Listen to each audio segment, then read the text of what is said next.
Welcome back to Two Doctors Homestead. My name's Daniel, and thank you for being here. Thank you for watching the videos, spending this time with us, spending this time with me. We're out here on the homestead. You can see it's getting a little dark. Days are getting short. It's starting to almost feel like summer wants to break. It's just been dry, been hot out here in Texas. So feel like we're still somehow in summer. Does not feel like fall at all. A lot going on. We've been busy. I hope you've been busy, right? I'm sure you're aware. November 5th, not that far away. It's coming up pretty quick. Big election. If you haven't been paying attention, big election coming up November 5th. Get out and vote. We voted early. I think it's important, right? Whether you trust the process or not, it seems like it's about 50-50. People trust the process or don't. Get out and vote, right? Make sure you do it. That's the number one most important thing you can do right now is vote. Go vote. Represent your candidates, support your candidates, support democracy, vote, right? After that, after you vote, you should be getting ready. You should be preparing. It's my understanding there's several states in the process of activating their National Guard just in case things get weird on Tuesday. On Wednesday, if things get weird, right? This is a potentially contentious election. I hope it's not. I hope it's clean. I hope at the end of the day, someone's going to win, right? And that it's clear and that there's no civil unrest, that we're all able to shake hands and be friends and go on with their lives. We hope for a peaceful transfer of power. I couldn't say for sure that that's going to happen. What's going to happen?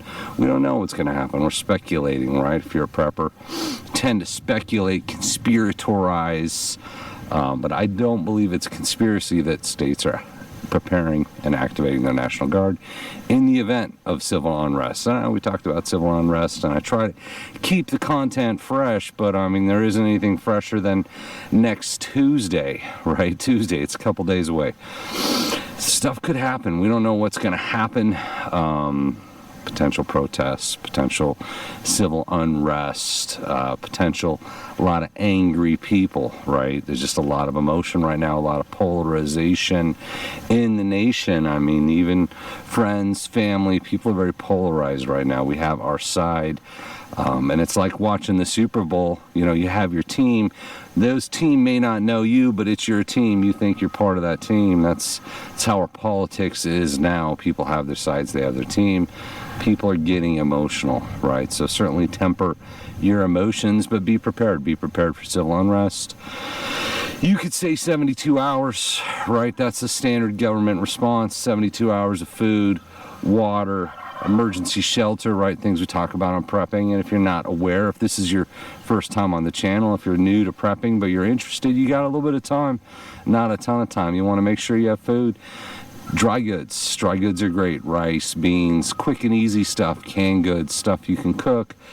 If there's a power outage, right? We haven't talked about grid down in a while. It's always possible. I think it was Cuba had a huge grid down. Grid downs happen. We're actually been working with some vendors. We got a product. I'm going to show you guys a pretty cool solar generator in maybe the next video, but grid down could happen now.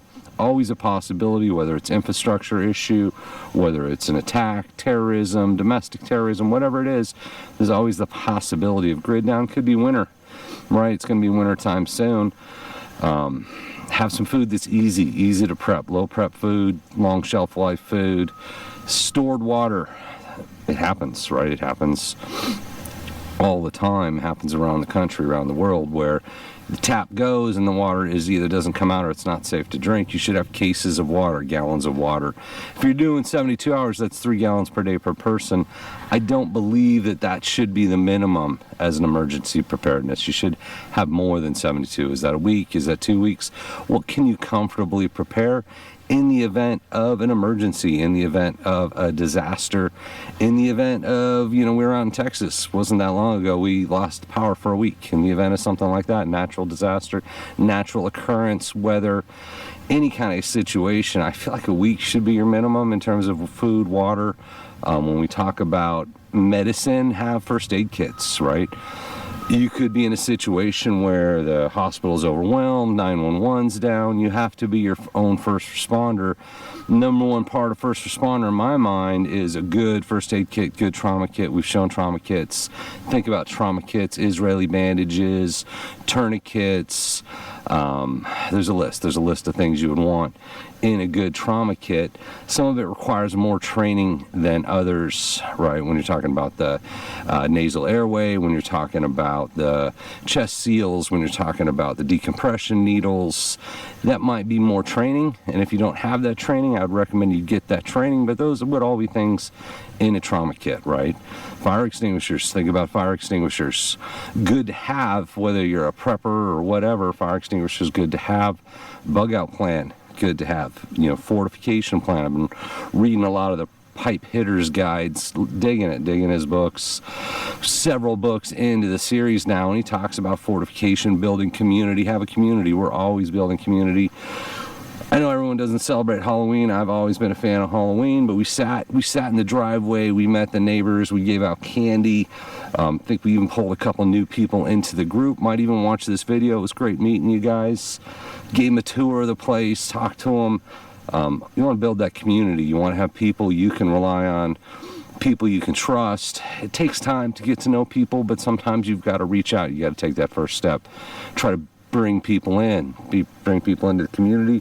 In terms of self-defense, home defense, I'm not going to go too deep. That's just never been this kind of channel, not a gun tuber, as it were, but you should have some way to defend yourself, unless you're not into that. If you don't believe you should be doing that, that's great. I tend to believe you should have some way to defend yourself, defend your family. If we're talking firearms, self-defense tools, training, safety, insurance, a lot of things you want to get, right? And we've talked about that before, and I feel like I'm kind of repeating the last video, but hey, I mean, we're not saying there might be civil unrest in 6 months or some unknown time in the future that might not ever happen. We're talking next week, right? So states are preparing for the possibility, as I understand it. Talking next week, right? So get into gear if you're not already in gear. Get out and vote. Super important. I can't say that enough. Get out and vote. Make sure you're counted, right? It's hard to complain at the end how this thing goes if you didn't even get out and vote. So super important, get out and vote. Early voting's open in a lot of places. Double check your ballots, right? There's a lot of stuff going around, problems with the machines. When the ballot prints out, read it, double check it, right? Take that extra time. You've spent all the time to get in line. No, we had to wait an hour in line. I see stories of people waiting 6 hours in line. You've already spent all the time to get there, to wait in line, to use the machine.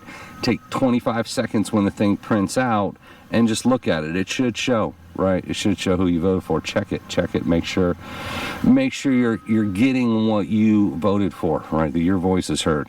Super important. And then as said, be prepared. Don't know what happens. I hope nothing. I absolutely hope nothing happens.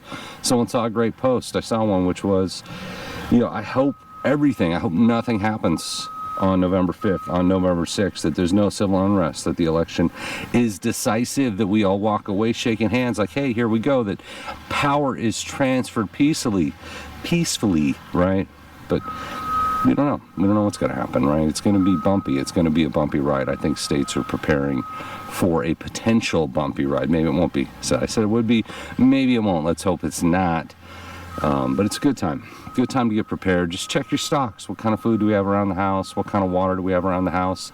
If you're in areas where you've had civil unrest before, maybe you're accustomed to it, I'm not saying bug out, but just be aware of what's going on, right? We went through the list last time. Be aware of what's going on around you. I would advise to avoid those types of situations. Stay home, right? Be safe, protect your family as much as you can. So want to throw that out there. Next video, probably next weekend after the election, right? It's all going to be over. It's going to be behind us. We'll be moving on with our lives. I might drop something midweek. So we've been working with some vendors. We got some cool products. Might throw a couple product videos. Just sprinkle them out there. Don't hate me. I think they're cool products. I'm just trying to show you stuff, right? Not trying to sell you anything. You don't have to buy anything I show you on the channel. But if we see a cool product, we're going to share it. So we're going to have a couple product videos. Don't hate me for it, right? It's all part of it. So As always, be safe. Thank you for watching, and we appreciate you.